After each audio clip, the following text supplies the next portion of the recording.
Hi అండి. Basically నేను first ఈ స్టేజ్ మీద ఇప్పుడు ప్రొడ్యూసర్గా నిలబడడానికి కారణం మా గాడ్ ఫాదర్ అరవింద్ గారు, అల్లు అరవింద్ గారు, వాసు గారు. వాళ్ళిద్దరూ లేకపోతే అసలు ఈ సినిమా నేను ఇంత బాగా తీసేవాడిని కాదు.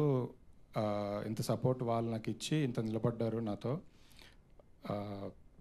తర్వాత ఈ సినిమా కథ మెయిన్. అంటే నేను ఒక మాట చెప్పాలనుకుంటున్నా, ఏదో నార్మల్ సినిమా, కామెడీ సినిమా, యావరేజ్గా ఏదో ఓకే ఉంది అనే సినిమా తీయాలనే ఇంటెన్షన్ మనకు ఎప్పుడు లేదు. మనం ఇస్తే సూపర్ హిట్ సినిమా ఇవ్వాలి, మన దగ్గర కంటెంట్ స్ట్రాంగ్గా ఉండాలి, కొడితే బొమ్మ హిట్ కొట్టాలి, బ్లాక్ బస్టర్ కొట్టాలి, అదొకటే తెలుసు మనకి. సో దానికోసం మేము ఎంతైనా కష్టపడతాం. ఈ సినిమాకి కూడా అంతే కష్టపడ్డాం. ఈ సినిమా కంటెంటే కింగ్, కథ మెయిన్. ఈ కథ, ఇలాంటి కథ మా దగ్గర తీసుకొచ్చిన డైరెక్టర్ దుష్యంత్. ఫస్ట్ టైం కథ విన్నప్పుడే వాసు గారు, అరవింద్ గారు అందరం చాలా ఎగ్జైట్ అయ్యాం. ఇలాంటి సినిమా ఒకటి చెయ్యాలి, ఇలాంటి కథ చెప్పాలి అని డిసైడ్ అయ్యాం. అంటే గీతా ఆర్ట్స్ ఎప్పుడు ఏదో కాంబినేషన్ల మీద లేదంటే దీని మీద వెళ్ళదు, ఎగ్జైట్ అయ్యి వెళ్ళము. మనం ఏదన్నా మన సినిమా లైబ్రరీలో మన సినిమా ఎప్పుడు నిల్చుండిపోయే సినిమాలో తీయాలని కూర్చుంటాం మేము. సో ఇలాంటి కథ తీసుకొచ్చిన దుష్యంత్, తర్వాత అంతే కథకి ప్రాణం పోసిన హీరో సుహాస్ గురించి నేను లాస్ట్ టైం కూడా చెప్పాను. ఏంటంటే ఈ సినిమాకి చాలా టైం పట్టింది తీయడానికి. అంటే ఇదేం బాహుబలి కాదు అంత టైం పట్టడానికి. కానీ మ్యాటర్ ఏంటంటే ఈ సినిమా కోసం 2 సార్లు గుండు గీయించుకున్నారు. అంటే ఒకసారి గుండు గీయించుకొని మళ్ళీ జుట్టు పెరిగిపోయిన తర్వాత మళ్ళీ సెకండ్ టైం గుండు గీయించుకొని చేశారు. దాని గురించి ఎక్కువ టైం పట్టింది.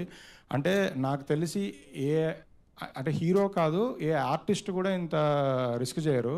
అంటే కెరియర్ పీక్ టైంలో ఉంది, already colour photo, block buster, national award cinema, తర్వాత రైటర్ పద్మభూషణ్, అది కూడా అంత పెద్ద హిట్ సినిమా. దీని తర్వాత అసలు ఎన్ని రోజులైనా పర్లేదు, వచ్చిన రోజు సినిమా సూపర్ హిట్ అవ్వాలి, ఆ సినిమా కోసం ఏదైనా చేయాలి అని కూర్చున్నారు సుహాస్. సో సుహాస్ ఇది. తర్వాత కొత్త అమ్మాయి అయిన శివాని చాలా బాగా చేసింది.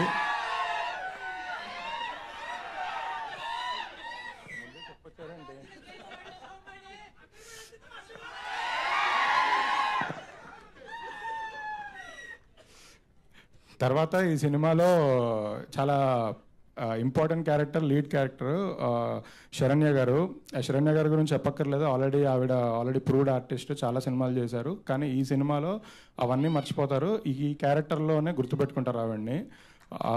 తర్వాత అందరికీ చాలామంది కొత్త ఆర్టిస్టులు ఉన్నారు. నితిన్ గారు, చాలామంది ఉన్నారు, గోపరాజ్ రమణ గారు, ఫ్రెండ్స్ అందరూ చాలా బాగా చేశారు. అంటే ఎవరి స్పేస్లో వాళ్ళు చాలా బాగా చేశారు. డిఓపి విజువల్స్ ఇంత సినిమాకి అంటే క్వాలిటీ చూపించగలిగేది డిఓపి మాత్రమే. అంటే ఇప్పుడు మేము వెళ్ళి తీసింది అమలాపురం సినిమాలో. అమలాపురంలో ఈస్ట్ గోదావరి, వెస్ట్ గోదావరిలో సినిమాలు చాలామంది చేశారు మాకన్నా ముందు. బట్ ఈ కథ చెప్తున్నప్పుడు విజువల్స్ కూడా అంతే సింక్లో ఉండాలి. విజువల్స్ కానీ కలర్స్ కానీ చాలా బాగా చేశారు. అంటే ఫస్ట్ టైం కొత్త డిఓపి అనుకున్నప్పుడు మేము కొంచెం సరే కొత్త డైరెక్టర్ కదా, కొంచెం ఎవరైనా ఒక ఫ్యూ ఫిలిమ్స్ ఎక్స్పీరియన్స్ ఉన్న డిఓపి అనుకున్నాం. బట్ కాదు, ఆయనతో మేము వర్క్ చేసిన తర్వాత మాకు అర్థమైంది, లేదు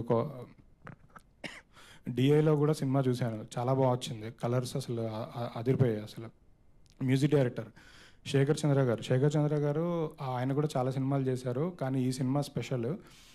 అంటే ఈ కైండ్ ఆఫ్ సినిమా ఇలా ప్రాణం పెట్టి చేయడం నేను మ్యూజిక్ జరిగినప్పుడు చూశాను, ఆర్ఆర్ జరుగుతున్నప్పుడు.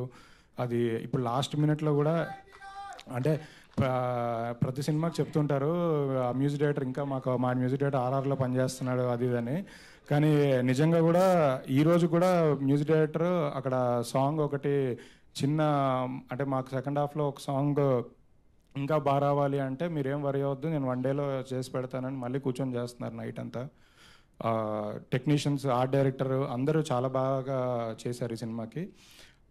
ఏదైనా ఇలాంటి సినిమా మా బ్యానర్కి మాకు ఎప్పుడూ నేనైతే అరవింద్ గారి పేరు నిలబెడతాను ఈ సినిమాతో. అందరినీ ప్రౌడ్ ఫీల్ అయ్యేలా చేస్తాము ఈ సినిమాతో.